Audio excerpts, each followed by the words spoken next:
Hey, I just wanted to talk to you about the Screencastify. Now, this is an extension, but it's something that we pay for. So this, you could get 5 minutes for free, which is what we've always had, but we now are going to have some options to do some editing. So I'm going to show you a little bit about the app. It's very easy to use. You're going to click on the extension, and then you can record browser tab, your desktop, or the webcam. So the webcam is going to show you. The desktop is going to show everything on your screen, and the browser tab is just going to show a single tab. So the problem with browser tab, or just the warning, so if you literally have something that you're just showing only on that slide, you're not clicking on anything else, you're not going out to anything else, you can do the browser tab. Most times though, you're clicking and you're like, and another window pops up. So I've done recordings before where literally it was like a blank screen. Like I did this whole recording for how to update Google Chrome and none of it got shown because I did the tab. So just be careful for that. For the microphone, you'd want it turned on. So if you want to do those animations, you can turn the microphone off and then you can download your file as a GIF file. So that's a possibility. So that's why you would turn the microphone off.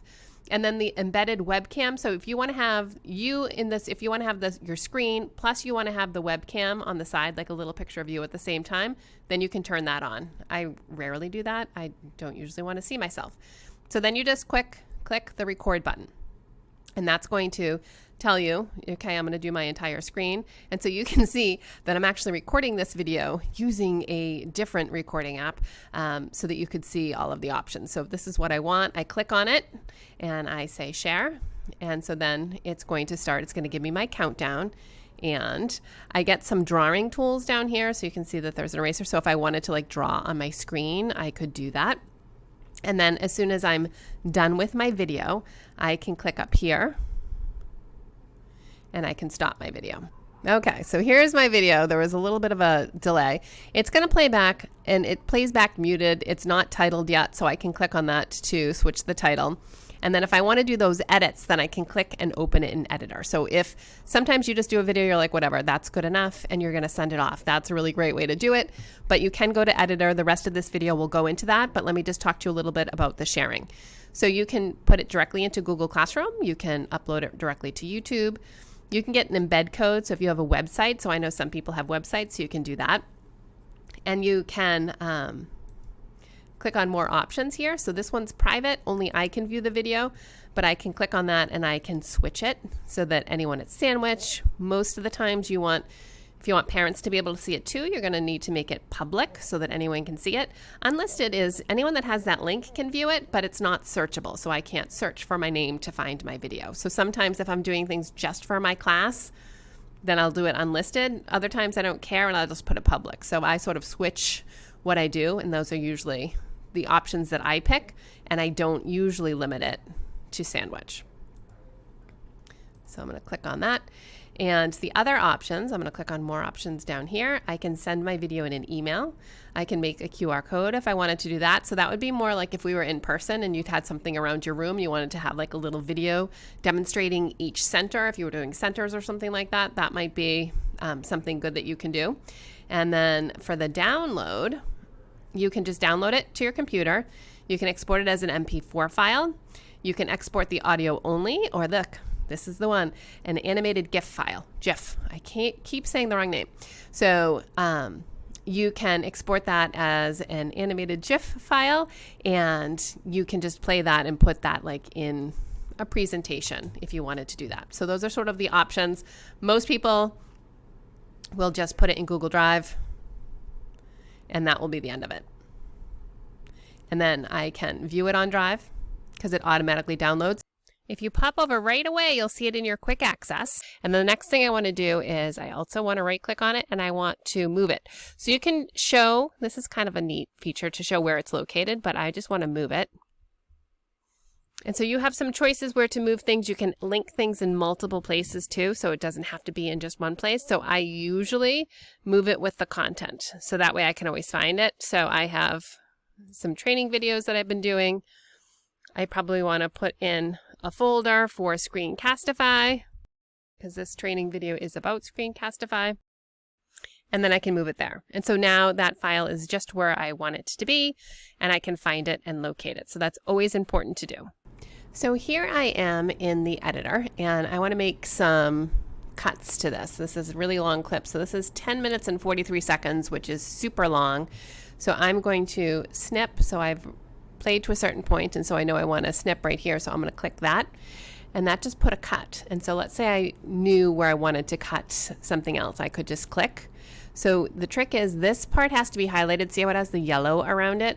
And then wherever I hit that cut, it's going to make cuts. And then I could rearrange. So I could say, geez, this makes more sense to be at the back, or this makes more sense to be at the front. So I could just click and hold, and I could rearrange. So that clipping tool is very helpful. So that's that one.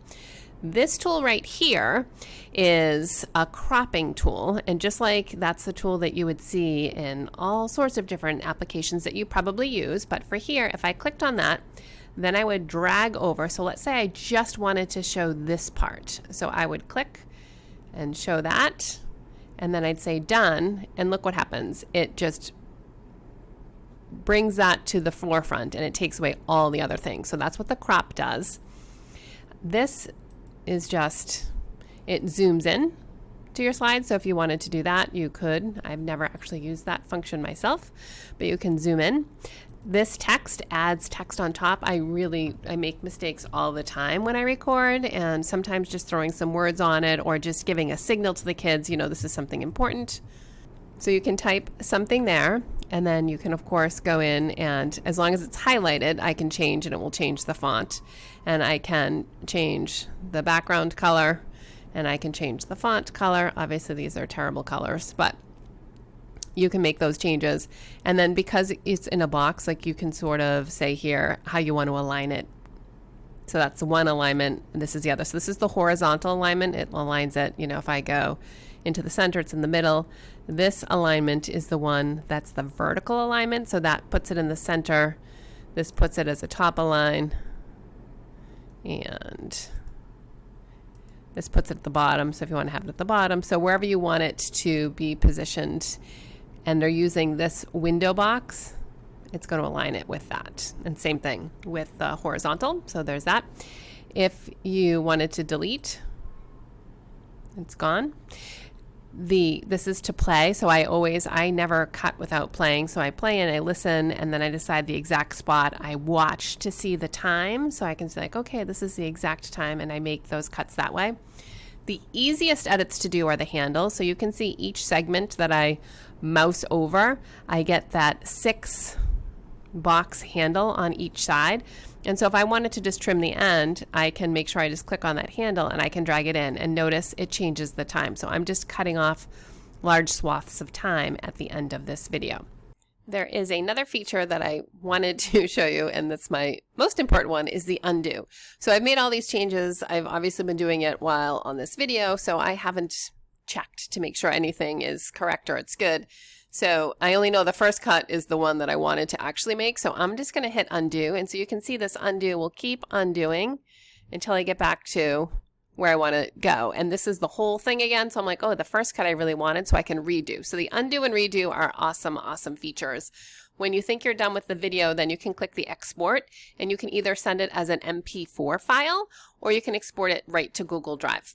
So those are your two options. MP4 is a compressed video file, and we can look to see how it saves in Google Drive. I'll look and maybe add that on as words at the end. So usually sometimes they do as a WebM file, and so that's most applications look at that, but the MP4 is really portable, it's compressed, and that most players can play. So that's a good one to do. But either, and from these, you can then upload to YouTube if you wanted to do that. So they're both have great options to port around your new work and share it with others. My final tool that I wanted to tell you about is the adding a clip. So if you can hit that plus button, you can add things from your Google Drive, or you can upload things from your computer. So those are your two choices. So if I had something in my Google Drive, I could click on that. It's looking in my drive, it's going to bring my drive up, but then I can go right to videos. And so I can say, I can combine videos together. Courtney had the really great idea saying, you know, I can take some videos with my hover cam and sort of slice videos together. And that's totally cool.